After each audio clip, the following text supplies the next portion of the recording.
இது மகிமை நேரம். மகிமை டிவி நேயர்களை அன்புடன் வாழ்த்துகிறேன். மகிமை நேர நிகழ்ச்சியின் வாயிலாக உங்களை மறுபடியுமாக சந்திப்பதிலே மிகுந்த மகிழ்ச்சி அடைகிறேன். நாம் தொடர்ந்து மனம் திரும்பினது உண்மைதானா என்ற தலைப்பின் கீழே தியானித்து வருகிறோம். இன்றைய நாளிலும் கூட பரிசுத்த வாழ்க்கை வாழ்கிறேனா என்ற தலைப்பின் கீழே நாம் தியானிக்கலாம். கலாத்தியர் 6:1 நீயும் சோதிக்கப்படாதபடிக்கு உன்னை குறித்து எச்சரிக்கையாயிரு. 1 பேதுரு 3:15 கர்த்தராகிய தேவனை உங்கள் இருதயங்களில் பரிசுத்தம் பண்ணுங்கள். 1 தெசலோனிக்கேயர் 4:7 அசுத்தத்துக்கல்ல பரிசுத்தத்துக்கே அழைத்திருக்கிறார்.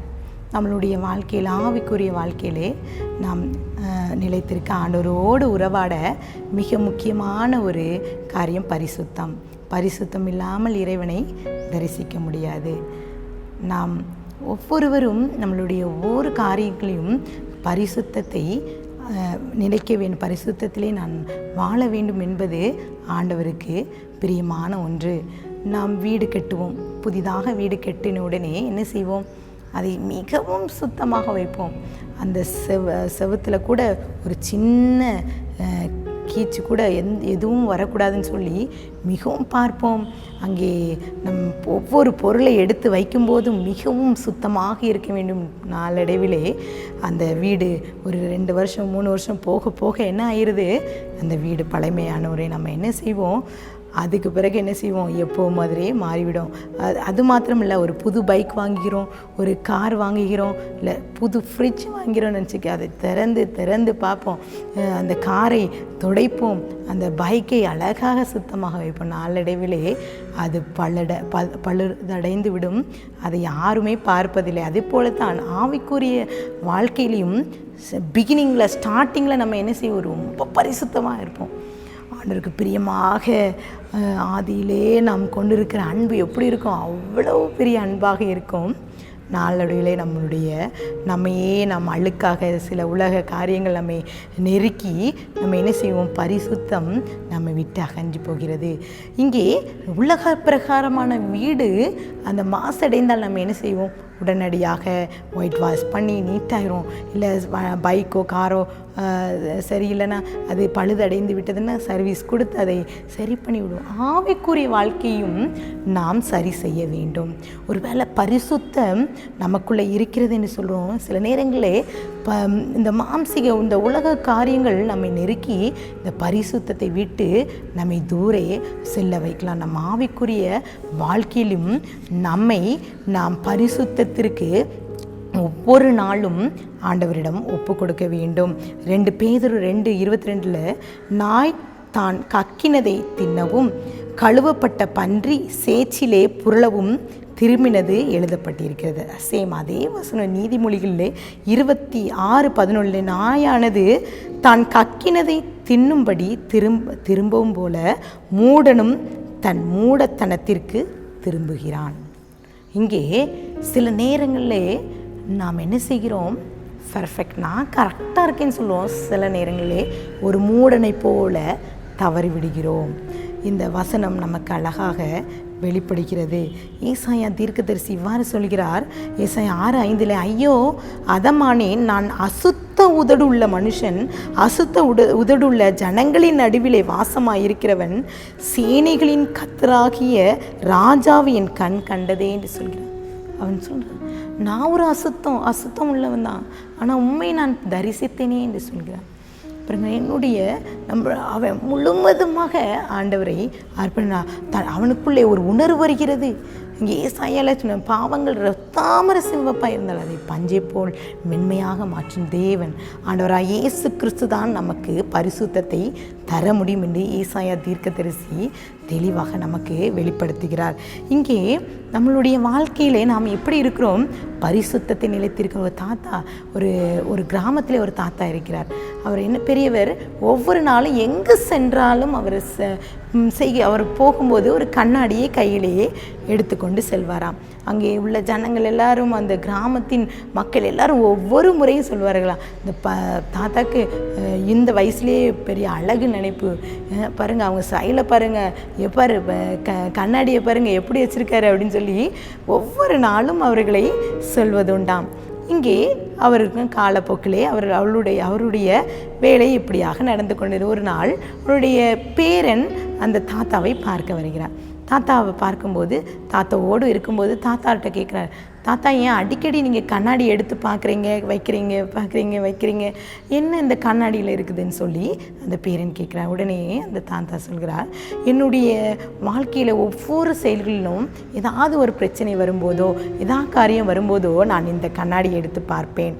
அந்த கண்ணாடியிலே இந்த பிரச்சனைக்கு காரணம் யார் என்று சொல்லி பார்க்கும்போது அங்கே ஒரு அந்த கண்ணாடி ஒருவரை காட்டும். அவர்தான் பிரச்சனைக்கு காரணம் என்று நினைத்து கொள்வேன். அடுத்தது சிறிது நேரத்துக்கு இந்த பிரச்சனையின் தீர்வு என்ன என்று சொல்லி பார்க்கும்போது அந்த கண்ணாடி ஒருவரை காட்டும். அவர்கள் தான் தீர்வு என்று சொல்லி நான் பார்த்துக்கொள்வேன். அப்போ அந்த பேரன் சொல்லுவான், அந்த கண்ணாடியில் பார்க்குறது நீங்கள் தானே, அப்போ பிரச்சனைக்கு காரணமும் நீங்கள் தான் தீர்வும் நீங்கள் தான் தாத்தா அப்படின்னு சொல்லலாம். ஆமாம், நம்மளுடைய ஒவ்வொரு பிரச்சனைக்கும் காரணம் நம்ம தான் என்பதை இந்த கண்ணாடி எனக்கு ஒவ்வொரு நாளும் அறிவித்து கொண்டு இருக்குதுன்னு சொல்லலாம். பாருங்கள் பிரியமானவர்களே, ஒரு வேடிக்கையான கதை தான். நம்மளுடைய வாழ்க்கையிலேயும் ஆண்டவர் நம்மை பார்க்கிறான். பரலோகம் நம்மை பார்த்து கொண்டிருக்கிறது. யாரும் நம்மளை பார்க்கவில்லை, ரகசியமாக இந்த காரியத்தை செய்கிறேன் என்று நம்மை பரிசுத்தத்தை குலைத்து கொண்டிருக்கலாம். இங்கே நம்மளுடைய ஆவிக்குரிய வாழ்க்கையிலே ஆண்டவர் நம்மை பார்க்கிறார். கண்ணாடி நமக்கு முன்பாக இருக்கிறது. பிரச்சனைக்கு காரணம் நம்ம தான், இந்த பாவத்துக்கு காரணம் நம்ம தான், இந்த மனம் திரும்பாத இந்த தவறான செயலுக்கு இந்த பரிசுத்த குலைத்ததுக்கு காரணம் நான் தான் சொல்லி ஒரு உணர்வு நமக்குள்ளே வர வேண்டும். அப்படி உணர்வு வரும்போது தான் நம்மளுடைய பரிசுத்தம் நிலைத்திருக்க முடியும். வேதாகமத்திலும் சிம்சோனுடைய வாழ்க்கை இதற்கு மிகவும் முன் உதாரணமாக இருக்குது. சிம்சோன் என்ன செய்கிறான், அவனுடைய பிறப்பே ஒரு பரிசுத்த பிறப்பு. பாருங்கள், அவளுடைய தாய் அவள் குழந்தை இல்லை, அவள் சொல்லும்போது தூதன் வந்து சொல்கிறான், தாயை பார்த்து சொல்கிறான், நீ உனக்கு ஒரு குமாரனை கொடுப்பேன், அந்த பிள்ளை பரிசுத்தமாக இருக்கணும்னு என்ன செய்யணும், நீ வயிற்றில் இருக்கும்போதே அந்த தாயிடம் சொல்கிறான், நீ வந்து இதெல்லாம் சாப்பிடக்கூடாது. நியாயாதிபதிகள் 13:5 சொல்கிறது, அந்த தாய்க்கு நீ திராட்சை ரசமும் மதுபானம் குடியாதபடிக்கு தீட்டானதை ஒன்றும் புசியாதபடிக்கு எச்சரிக்கையாயிரு. அப்போ வயிற்றில் இருக்கும்போதே இந்த சிம்சோன் பரிசுத்தமாக பிறக்கிறான். அது மாத்திரமல்ல, அவன் வளரும்போதும் கூட அவன் பரிசுத்தத்தை காக்க வேண்டும் என்பதற்காக அந்த பரிசுத்தத்தை எப்படி வளர்க்க வேண்டும் என்று சொல்கிறான். அவன் நசரேயன் விரதம் எடுக்க வேண்டும், அவர் திராட்சை ரசம் குடிக்கக்கூடாது, அவன் தலையிலே சவரம் கத்தி படக்கூடாது என்றெல்லாம் சொல்லுகிறார். அவன் நியாயாதிபதியாக எழும்ப வேண்டும் என்று சொன்னான். ஆனால் சிம்சோன் நினைக்கிறான், அவனுடைய வாழ்க்கையிலே அவன் முதலாவது திம்னாத்துக்கு போகிறான். அங்கே ஒரு பெண்ணை பார்க்கிறான். அவன் மிகவும் என் இருதயத்துக்கு ஏற்றவளாக இருக்கிறான்னு சொல்லி அவன் தவறுகிறான். அவர் அந்த வேளையிலையும் கூட தன்னுடைய தாயார் என்ன சொல்கிறார், தவறு, நீ வந்து நசரைய விரதம் எடுத்திருக்கன்னு சொல்லவே இல்லை, கண்டிக்கவே இல்லை. அவன் என்ன செய்யணும், போகிற வழியிலே சிங்கத்தை மாம்சத்தை புசிக்கிறான், அந்த காட்டு தேனை குடிக்கிறான். இப்படி தவறுக்கு மேலே தவறு காசாவில் ஒரு வேசியுடன் பிரவேசிக்க இறுதியாக அவன் என்ன செய்கிறான், நியாயாதிபதிகள் 16:4 அதற்கு பின்பு அவன் சோரேக் ஆற்றங்கரையிலே இருக்கிற தெலிலால் என்னும் பெயருள்ள ஒரு ஸ்திரீயோடு சிநேகமாயிருக்கிறான். இங்கே அந்த ஸ்திரீயோடு சிநேகமாயிருக்கிறான். இங்கே அவனுடைய மகாபலம் என்ன என்பதை அறிவதற்காக பெலிஸ்தியர் அந்த ஸ்திரீயோடு பேச, நீ என்ன கேட்டாலும் தரேன், நாங்கள் ஒவ்வொருவரும் அவனுடைய பலத்தை நீ கண்டு அறிந்து சொன்னால் 1100 வெள்ளிக்காசு உனக்கு தருகிறேன் என்று சொல்கிறார். இங்கே அந்த பெண் என்ன செய்கிறாள், ஒவ்வொரு நாள் நித்தம் அந்த தெளிலால் அந்த சிம்சனோடு பேசி அவனுடைய மகாபலத்தை அறிந்து கொள்ள விரும்புகிறார். இங்கே சிம்சோன் 3 முறை அதை வந்து அவன் சொல்கிறான், அதை மறைத்து பார்க்கிறான். கடைசியாக அவனுடைய ரகசியத்தை வெளிப்படுத்துகிறான். இங்கே அவன் சொல்கிறான், நான் நியாயாதிபதியாக எழும்ப வேண்டும், எனக்கு எல்லாமே தெரியுது. சிம்சோனுக்கு அவனுடைய எல்லா காரியம் தெரிந்தும் தன் பரிசுத்தத்தை அவனை அழித்து போடுகிறான். அவன் ஆண்டவர் அழைத்த அழைப்பை இழந்து விடுகிறான். இந்த வேளையிலும் கூட நம்மளுடைய ஆவிக்குரிய வாழ்க்கையிலே பரிசுத்தம் தேவை. அந்த நம் மனமாற்றத்தை விரும்புகிற நமக்குள்ளே இப்படிப்பட்ட பரிசுத்த வாழ்க்கை வாழ்கிறோம், இப்படிப்பட்ட அனுபவம் நமக்குள்ளே இருக்கிறத கண்களை மூடி ஜெபிக்கும். இந்த வேளையிலையும் கூட எங்களோடு நீங்கள் இடைப்படுகிறீங்க. எங்களுக்குள்ள ஆவிக்குரிய வாழ்க்கையிலே பரிசுத்தத்திலே நாங்கள் நிலைத்திருக்க நீங்கள் கிருபை தாங்க. இந்த நாளிலும் சிம்சோனின் வாழ்க்கை அவன் மூலமாக அவன் பரிசுத்தத்தை இழந்து விட்டான். நாங்களும் கூட ஏதாவது ஒரு காரியத்திலே பரிசுத்தத்தை இழந்து விடாதபடி அநேக தொழிலாளர்கள் எங்களை சுற்றி இருக்கிறார்களப்பா. செல்ஃபோன் மூலமாக ஏதோ ஒரு காரியம் மூலமாக நாங்கள் விழுந்து விடாதபடி எங்கள் இருதயத்திலே உம்முடைய பரிசுத்தத்தை நிலைத்து காத்திருக்க நீங்கள் கிருபை தாங்க. உம்முடைய கரத்திலே கொடுக்கிறேன், தாழ்த்துகிறேன், மீட்பர் மூலம் கேட்கிற பிதாவே, ஆமீன்.